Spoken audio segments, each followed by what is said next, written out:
Hello everyone, कैसे हैं आप लोग। तो आज से मैं एक न्यू सीरीज़ स्टार्ट कर रही हूँ जो मैंने स्पेशली 2023 में स्टार्ट किया था, अपनी लाइफ में इनकॉर्पोरेट किया। पहले भी मैं जर्नलिंग करती थी, लेकिन मैं रेगुलर बेसिस पे अपनी डेली अपनी फीलिंग्स लिखती थी। कुछ प्रॉम्प्ट मैंने एक दो सिलेक्ट कर रखे थे और उसके बेसिस पे मैं वो क्वेश्चंस का आंसर देती थी। लेकिन इन 2025 में मैंने एक स्पेशली डायरी, वैसी डायरी ना बना के मैंने एक ये 365 डेज़ का एक बुक को प्रिंट आउट निकाला है, जो स्पेशली मुझे एग्जैक्ट मुझे लिंक तो नहीं मालूम, लेकिन हाँ मैंने किसी एक मेंटर से मैं उनके लिए बहुत ग्रेटफुल हूँ जिन्होंने मुझे ये सेंड की है।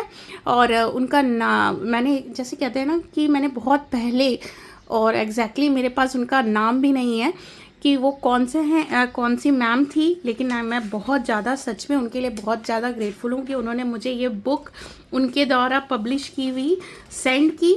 और एक्चुअली में उनका नाम नहीं लिखा हुआ है, दैट्स वाई मैं आपको वो शेयर नहीं कर पा रही हूँ। तो वो बुक का पहला पेज ऐसा था कि 365 मैनिफेस्टेशन पावर वर्कबुक।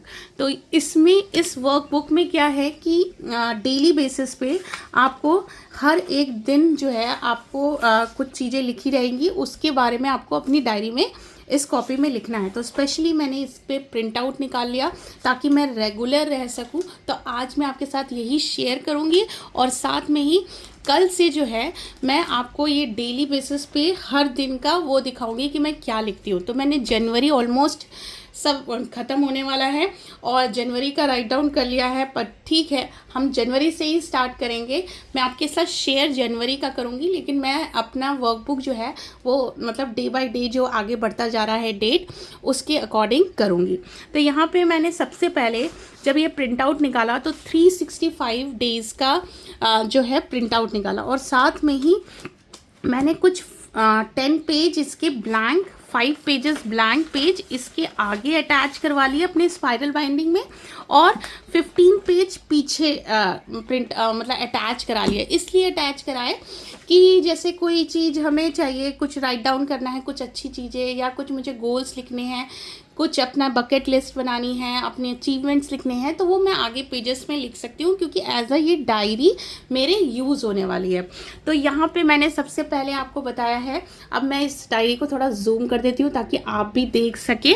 तो यहाँ पे आप देखिए, तो यहाँ पे सबसे पहले मैंने अपना नाम लिखा है। थोड़े कलरफुल पेन यूज़ करेंगे तो अच्छी बात है, लेकिन मेरे पास जो अवेलेबल तो बहुत सारे हैं, लेकिन मेरे इतने छोटे बच्चे हैं कि वो मुझे यूज़ नहीं करने देते हैं। तो मैं जितना भी रात में चुप्पे चुप्पे जैसे भी करके लिख लेती हूँ, ये रात में या दिन में। तो बेसिकली आपको ये शांत माहौल में अपने साथ बैठ के ये चीज़ें लिखनी होती है, लेकिन मेरे को रात में टाइम नहीं मिल पाता है क्योंकि छोटे बच्चे हैं, उनको सुलाना पड़ता है, फिर उसको सुलाते सुलाते ऑलरेडी इतना लेट हो जाता है। अगर मैं फिर लेट नाइट राइटिंग करती हूँ तो मैं सुबह जल्दी नहीं उठ पाती। दैट्स वाई जब ये बच्चे स्कूल चले जाते हैं तब मैं 10 से 11 या 11 से 12 के बीच में ये सब लिख लेती हूँ। अपने यूट्यूब का भी सारा काम मैं तभी लिखती हूँ। तो यहाँ पे मैंने सबसे पहले अपना नाम लिखा है, 2025 लिखा है, 365 डेज जर्नल लिखा है। साथ में ही जैसे कहते हैं ना अपने नाम के आगे कुछ प्रीफिक्स लगाने के लिए, तो मैंने कुछ प्रीफिक्स सर्च किए थे। उसमें से मुझे ये मेरे लिए बहुत मतलब अप्रोप्रिएट लगे, जैसे ब्लिसफुल, रेडिएंट एंड डिवाइन वंदना सिंह। जैसे कई लोग मैजिकल लगाते हैं, मैजिकल वंदना सिंह भी लगा सकते हैं आप अपने नाम पे के आगे, कुछ भी लगा सकते हैं, अमेजिंग, फेमस, कुछ भी लगा सकते हैं। तो मुझे ये थोड़ा अच्छा लगा तो मैंने ये अपने लिए लिखा, ठीक है। उसके बाद जब ईयर एंड हुआ था तो मैंने सबसे पहले क्या किया, 2024 को गुड बाय मैसेज लिखा। तो ये मैंने गुड बाय मैसेज लिखा। तो बेसिकली आज मैं आपको इंट्रो दूंगी और 1 जनवरी का जो मैंने राइट अप किया है वो मैं कल से आपको बताऊंगी, ठीक है। तो ये 2024 को lots of love to you दिया, और इसमें मैंने क्या लिखा वो भी मैं दिखा देती हूँ। That you are the best year of my life. में भी थोड़ा बहुत इंग्लिश का जो होगा वो आगे पीछे हो सकती है, क्योंकि कभी कभी ऐसा होता है रात में लिख रहे हैं या दिन में लिख रहे हैं, बस फ्लो में लिखते जाते हैं। तो जो फ्लो आता है वो लिखते जाती हूँ। तो ऐसा हो जाता है, कभी कभी मैं खुद भी रीड करती हूँ ना तो वो कुछ सेंटेंस नहीं बन रहा होता, कभी कभी मिसिंग होता है। तो लेकिन ठीक है, उस टाइम आप फीलिंग में थे, ये लिखा आपने कोई भी लैंग्वेज में लिख सकते हैं, लेकिन मैं अपनी इंग्लिश को भी इम्प्रूव, साथ में राइटिंग भी इम्प्रूवमेंट करना चाहती हूँ, तो मैं प्रिफर करती हूँ कि मैं इंग्लिश में ही लिखूँ। ठीक है, तो यहाँ पे मैंने 2024 को lots of love to you दिया है और लिखा है You are the best year of my life. So today I am saying you the warm and lovely goodbye because you have been a year of growth, challenge and lesson. ये जो year था ना 2024 मेरे लिए सही में growth का year था, चैलेंज का ईयर था, और मैंने बहुत सारे इससे लेसन भी लिए। ठीक है, तो thank you for all the opportunities, gift, surprises, love, regards, respect, for lots of wealth and abundance in all area of mine. मैंने सारी चीज़ों के लिए 2024 को थैंक यू कहा, ग्रैटिट्यूड दिया कि जितनी भी मुझे अपॉर्चुनिटीज़ मिली हैं, गिफ्ट मिले हैं, सरप्राइज मिले हैं, लव्स, रिगार्ड, रिस्पेक्ट, और जितनी भी मेरी लाइफ में अबंडेंस एंड वेल्थ रही है हर एरिया में, उसके लिए मैंने थैंक यू बोला है।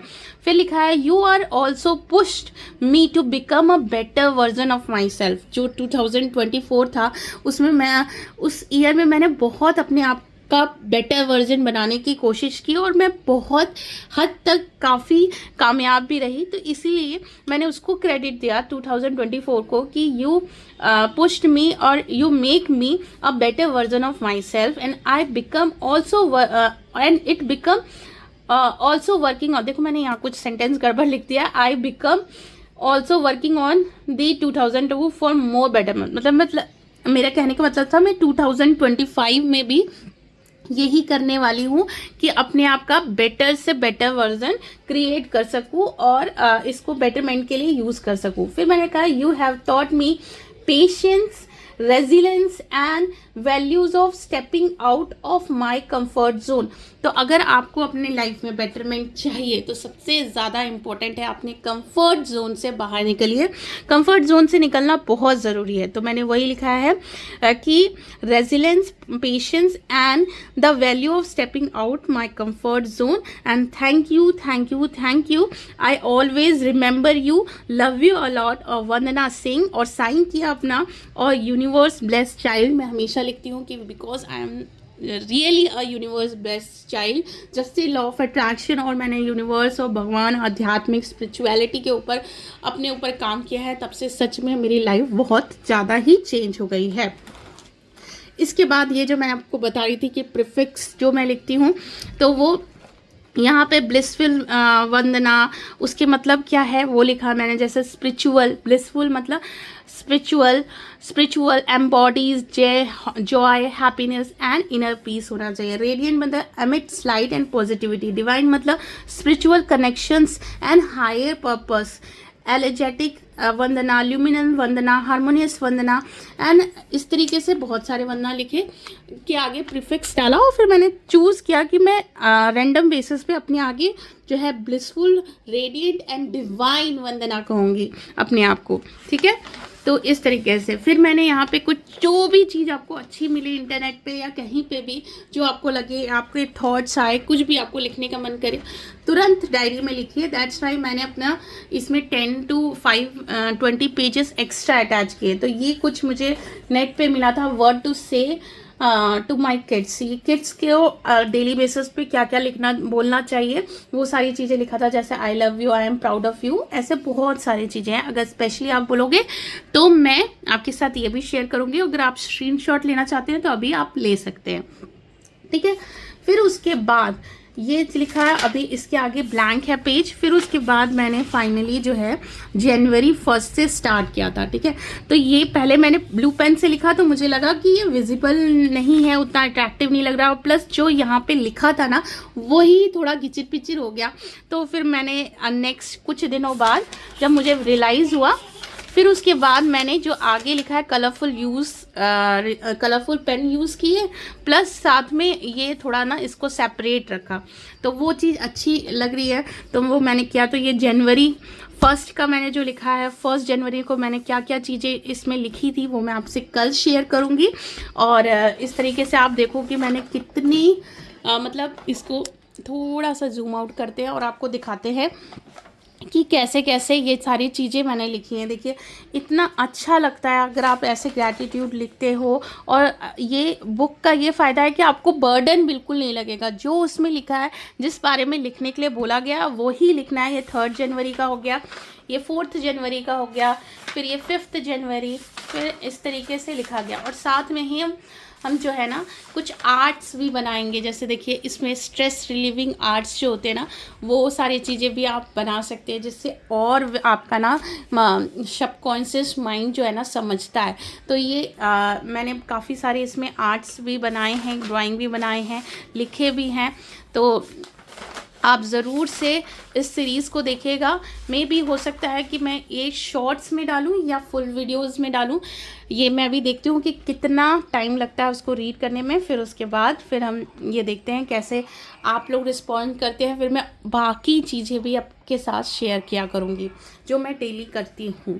तो थैंक यू सो मच। मुझे लगता है कि आपको सच में ये मुझे मालूम है, लगता नहीं, मुझे मालूम है आपको ये मेरे सारी चीज़ें पसंद आएंगी और आप मुझसे कुछ ना कुछ थोड़ा बहुत मोटिवेट होंगे। तो चलो ये स्टार्ट करते हैं। 1 फरवरी जो है मैंने डिक्लेयर किया है कि ये मेरा एक्शनेबल मंथ है।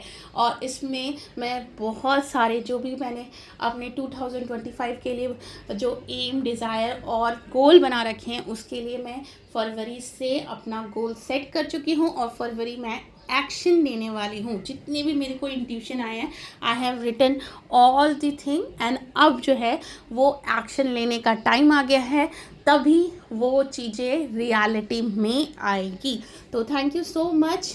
और ज़्यादा से ज़्यादा इस वीडियो को शेयर करिएगा ताकि लोगों को पता चले कि कैसे जर्नलिंग करनी है। बेसिकली लोगों को लिखने में थोड़ा प्रॉब्लम होता है, तो मेरे लिए ये बहुत बेनिफिशियल हुआ है। ये 365 डेज़ का जो मैनिफेस्टेशन पावर वर्कबुक है, इसलिए। और थैंक यू सो मच जिनकी भी ये बुक है। उन मैम का मैं एक्चुअली मेरा फ़ोन भी फॉर्मेट हो गया था, तो इस वजह से मेरा वो जिस ईमेल से या कुछ जिससे भी मुझे ये सेंड आया था, मुझे ये कॉपी मिली थी, वो बिल्कुल मिसप्लेस्ड हो गई है।